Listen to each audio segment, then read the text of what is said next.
Salve galera, tudo certo? Maravilha, professor Cristiano Andrade de volta. Vamos resolver umas questõezinhas de química aqui da ETEC, a provinha chegando, né? Bora lá então? Vou deixar o link primeiro da nossa playlist aqui da ETEC para vocês. Fica até o final que eu vou falar umas coisas interessantes, tá? Não só em relação à aula, mas a gente tem um grupo também do WhatsApp, depois eu vou falar mais sobre isso, tá bom? Vamos lá. Então, no estudo de substâncias puras e misturas, a professora apresentou dois sistemas a seus alunos, conforme é representado nas figuras. Ela solicitou que analisassem e fizessem duas afirmações sobre cada sistema. Nas alternativas, encontram-se algumas das afirmações feitas pelos alunos. Analise-as e assinale a alternativa que apresenta apenas a afirmação correta sobre os sistemas representados. Aí você tem o sistema 1 e 2. Letra A. No sistema 1, temos duas substâncias simples. B. O sistema 1 é uma substância pura. C. No sistema 1, temos 5 componentes. D. O sistema 2 é uma mistura. 3. No sistema 2, temos 2 componentes. Bom, o negócio é o seguinte, O que a gente vai ter, A gente vai ter duas substâncias simples no primeiro, é letra A. Por quê? Porque você tem, quer ver, vamos dar um exemplo. Poderia ser, sei lá, de repente, oxigênio aqui, né? Por exemplo, esse mais clarinho oxigênio e esse mais escurinho hidrogênio, tá? Pode ser outras coisas também, mas dando um exemplo. Então, por que é substância simples? Porque tem um só tipo de elemento químico, né? De elemento na molécula, tá? Isso aqui é só um exemplo que eu estou dando. Podia ser oxigênio com hidrogênio, alguma coisa assim. Tá? Então tá certinho. Substância pura, não sei o que. Ele não está falando negócio de mistura, substância pura. Não é esse o caso. Então, a substância simples. Por quê? Porque tem um tipo só de elemento. Aqui você tem substâncias compostas, tá? Então você tem, na verdade é uma só, porque os dois são iguais, tá? Então você tem duas moléculas de uma substância composta. Vamos dar um exemplo? Poderia ser, por exemplo, o CO2, gás carbônico. Tá? Vamos imaginar que esse átomo grandão aqui, clarinho, é o carbono, e os pequenininhos escuros são oxigênios. Tá? Então são esses exemplos aí que eu poderia imaginar. Né? Então aqui você tem 1, 2, 3, 4, 5 moléculas. Tá? No primeiro, você vai ter então 5 moléculas, sendo que você tem 3 de um tipo e 2 de outro tipo. Tá? Então você tem 2 desse aqui e 3 do outro. Tá? Então, realmente, 2 substâncias simples é um gabarito. Tá? Esse é o componente, não sei o que, não é isso. Você falaria, em relação ao tipo de substância, falaria átomo, você falaria molécula, entendeu? Normalmente são essas palavras, esses termos que você utiliza. No caso da primeira, você tem também 1, 2, 3, 4, 5, 6, 7, 8, 9, 10. Tem 10 átomos aqui e 5 moléculas diferentes. Sendo que você tem 3 de um tipo aqui e 2 de um outro tipo. E aqui você tem 6 átomos, né? 2 moléculas, cada molécula tem 3 átomos, né? Você vai ter aqui substância composta para cada uma delas, tá bom? É isso aí. Vamos para a próxima aí, Agora, fazer todas de química nessa prova, tá? Depois eu vou fazer as de física também. Os íons de lítio usados em baterias são provenientes de compostos iônicos. Um exemplo de composto iônico é o sal cloreto de sódio, no qual átomos de sódio se ligam a átomos de cloro por meio de ligação iônica na razão de 1 para 1, como todos os cloretos de metais alcalinos. Vou deixar um vídeo nosso falando sobre ligação iônica para você aí. Depois você dá uma olhadinha. Sabendo que o lítio também é um metal alcalino, podemos afirmar que os átomos de lítio se ligam a átomos de cloro, formando o composto cloreto de lítio, representado corretamente por qual? Então o negócio é o seguinte, ó, o lítio, ele está na família 1A. Então, lítio, Li, família 1A. Ele tem um elétron na camada de valência. Já o cloro, ele está na família 7A. Então, o lítio está aqui, ele vai doar um elétron. Ele tem um elétron na camada de valência família 1A. Metais alcalinos. Essa é a família dele, ó, os metais alcalinos. Ele vai doar, então, um elétron, né, para o cloro.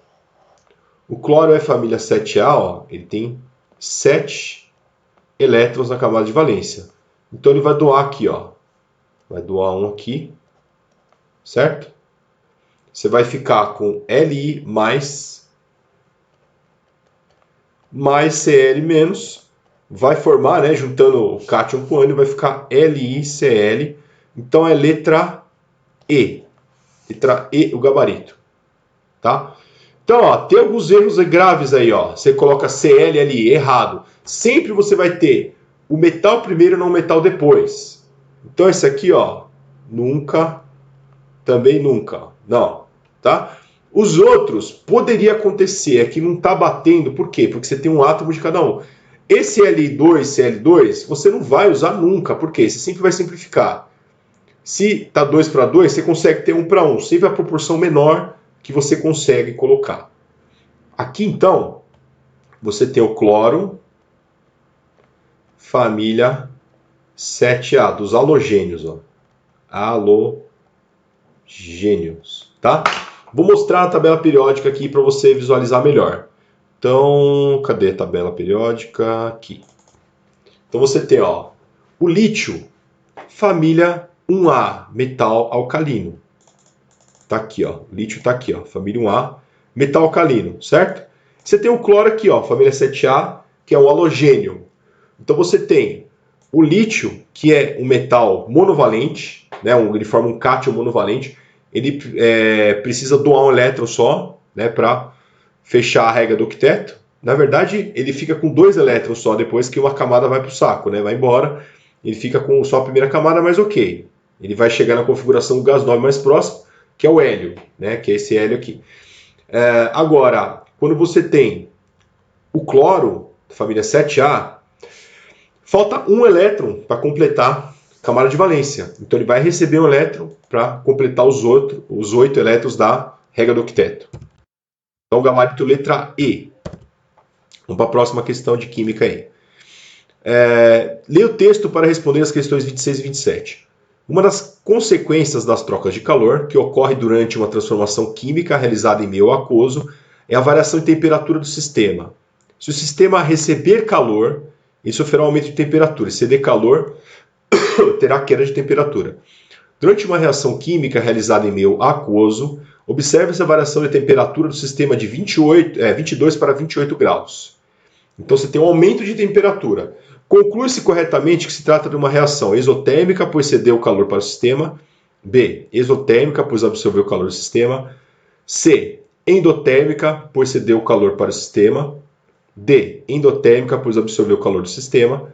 E. Isotérmica, pois não houve troca de energia. Isotérmica, esquisito isso, hein? Na verdade, aqui, ó, libera calor. Então, uma reação exotérmica. Tá? Então, o exemplo disso aí é combustão. Ó. Você tem, por exemplo, carbono mais oxigênio, vai dar CO2 mais energia. Uma reação que libera energia, tá? Então é exotérmica. Não é endo. Exotérmica, pois cedeu calor para o sistema. Letra A. Ele vai liberar calor, tá? Exotérmica. Libera calor. Tá escrito aqui, ó. Libera calor. Exotérmica. Quando você tem uma reação que precisa de calor, absorve, tá? Absorve calor. Aí o nome é endotérmica. Endotérmica. Então ele fala que exotérmica absorveu. Não. Se absorve, você tem endotérmica, que não é o caso. Por quê? Porque ele aumentou a temperatura. Tá vendo? Ó, de 22 para 28, ele aumentou a temperatura. Então ele liberou calor, ele jogou calor ali. Então é isotérmica, ele vai ceder calor para o sistema, beleza? Deixar um link de um vídeo que tem a ver com isso aí, para você dar uma olhadinha depois. O soro fisiológico é uma solução utilizada para diversos fins, dentre os quais limpar olhos e nariz, lavar queimaduras e feridas, hidratações e nebulizações. É uma solução de cloreto de sódio, concentração 0,9% massa sobre volume. Essa concentração corresponde à razão entre a massa de cloreto de sódio em gramas e o volume de 100 ml da solução. Um paciente desidratado, em que é administrado 500 ml de soro na veia, receberá uma massa de sal correspondente a quanto? Então é o seguinte, ó, concentração, tá? Então você vai ter 0,9% massa sobre volume. 0,9% você vai escrever então 0,9 sobre 100. A massa que ele quer é o valor desconhecido. O volume 500 ml. Tá? Então massa sobre volume vai dar certinho grama por ml aí. Aí eu vou multiplicar cruzado. Tá? Só que aí, o que eu posso fazer? Não, tudo bem, vou multiplicar cruzado. Então 100 vezes a massa igual 0,9 vezes 500. Para não ficar tendo dor de cabeça com decimal e tudo mais, sabe o que eu faço? Uma dica legal, ó. Eu vou voltar uma casa aqui, ó, tá vendo, ó? 9 e aqui eu tiro da outra, entendeu? Aumento uma, diminui um da outra, tá bom? Isso aqui vai dar 450, multiplicando aí. Então 450, aí eu passo dividindo, ó. Aqui eu já vou cortar um zero, tá? Eu vou cortar um zero aqui, aí vai ficar 45 sobre 10. Então a massa vai dar 4,5 gramas, letra B, o gabarito. É só montar essa relação, não necessariamente você tem que saber bastante sobre soluções, tal. Se você quiser aprender um pouco mais sobre soluções, vou deixar o link na playlist só do assunto de soluções, tá? Tem uma playlist lá, mas para essa prova você não precisa se aprofundar, é só você ter uma noção, tá? Uma noção aí de como é que funciona. Última questão de química, continua, né, o mesmo texto, ó, a nomenclatura dos sais é derivada da nomenclatura do respectivo ácido de origem. Por exemplo, o sal usado no solo fisiológico, o cloreto de sódio, é derivado do ácido clorídrico, que pode ser obtido por essa reação de neutralização. HCl, que é o ácido clorídrico, mais NaOH, que é o hidróxido de sódio, vai dar NaCl, que é o cloreto de sódio, mais H2O, uma reação de neutralização. Vou deixar o link de um vídeo nosso que fala mais sobre isso. Desse modo, o sal derivado do ácido sulfídrico, na reação de neutralização total com hidróxido de cálcio, será qual? Então aqui é o seguinte, perceba que ele pega, ó, o cátion aqui, ó, que é o íon positivo, que é o metal, e vai juntar com o ânion, tá? Que é o íon negativo. Ele está falando, ó, o ácido sulfídrico. O ácido sulfídrico é esse aqui, ó, H2S. Você tem que saber um pouquinho de nomenclatura, tá? H2S é o ácido sulfídrico. Ele vai reagir com hidróxido de cálcio. Hidróxido de cálcio, CaOH, tá? Então você vai pegar o cátion, que é o cálcio, e vai juntar com o ânion, que é o sulfeto. Então vai dar sulfeto de cálcio, letra A é o gabarito, mais, claro, H2O.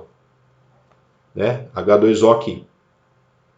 E aí, você vai ter, deixa eu ver aqui, H2O, CaOH2, aliás, né? Desculpa. CaOH2, vamos balancear bonitinho aí. E aqui você vai ter 2H2O, CaOH2, 2H2O, por quê? Porque o cátion ele é da família 2A, ele vale mais 2. Quer ver, ó, o cálcio tá aqui, ó, família 2A, então é um cátion bivalente, ele vale mais 2. O H, cada OH vale menos 1, então você vai ter que ter 2 OHs aí para completar. Beleza? Então essa aqui, resolução das questões de química dessa prova de 2020 para 2021, da ETEC, né, prova mais recente aí. Espero que você tenha clareado bastante para você. Vamos resolver de física também. Parceria com o professor Sérgio Mendes, nós temos um grupinho, vou deixar o link aí na descrição para você, nos comentários também. Um link de um grupo aqui de estudos, né, para ETEC, específico para ETEC. Entre lá, participe, a gente vai trazer material relevante de qualidade para você. Beleza? Te aguardo no próximo vídeo, compartilha com a galera, dá seu like. Tamo junto. Valeu!